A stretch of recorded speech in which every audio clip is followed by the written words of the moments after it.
as you know, Paul, he is the end of a generation of powerful members of Congress from the Pacific Northwest on the powerful Appropriations Committee, the ranking Democrat. And it was kind of vague about why he decided to quit at this time, but we think we know what it is.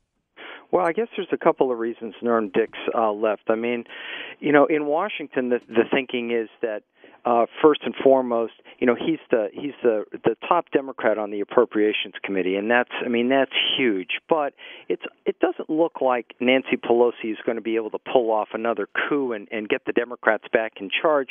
And that means being number two on a committee. Well, it's really not all it's chalked up to be. Plus, even if the Democrats take over control of the House, with the elimination of earmarks and basically flat budgets, being chairman of the Appropriations Committee just ain't that much fun.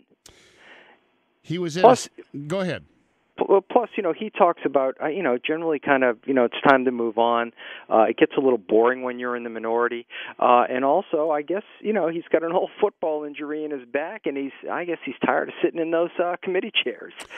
Well, he didn't really say much. He didn't really give a specific reason, although the ones you mentioned are likely. But again, here's a guy in a safe House district facing no major election challenge. I mean, he had a lock on this job.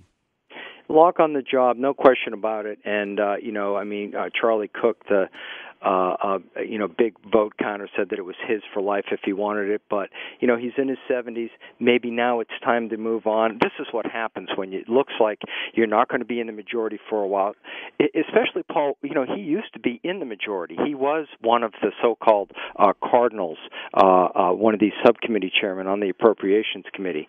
And, that is an amazing amount of power, and it's kind of fun to have that role when you don't have that anymore. And in the foreseeable future, you're not going to have that. And, you had a Maine senator, a Republican, quit also in the House, Olympia Snowe, and she kind of sized it up, saying that Washington is so divided now that really no policy is getting done. And, Norm Dix is a moderate. He liked policy. He liked to do things. And if you're that kind of a lawmaker and not a political battler, it's time to go.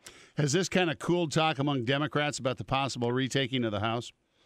Well, you've got the Democratic Congressional Campaign Committee that says, they're going to get it and they're going to get it through, but it still looks as if the Democrats will be able to pick up 10 to 15 more seats, but that keeps them 10 shy of their goal of control of the House.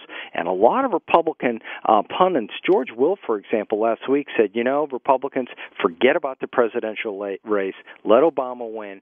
You got to focus on keeping the House and winning the Senate, and that's kind of their strategy to jam up his agenda. Other items you read about this week, Paul Bedard, safety fears over Marine One, the president's helicopter.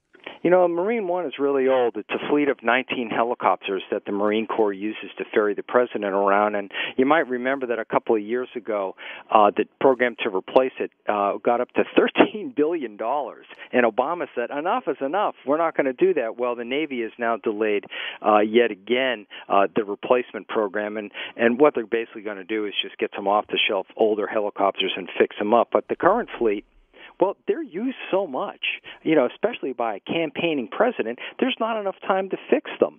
And so the General Accountability Office is starting to look at this and ask if there is going to be a safety issue, because you need more time to fix these things up. Plus, they eat a lot of spare parts, and those spare parts are now hard to find. So there's a growing concern and a growing demand that Marine One be replaced with a newer chopper. Hey, a lot of us are buying used instead of new transportation these days, right, Paul? Well, yeah, but he's the president of the United States, and you have to ask yourself, okay, at what point do you stop spending money on him? Paul Bedard writes the Secrets column for the Washington Examiner. Paul, thank you very much. Thanks, Paul.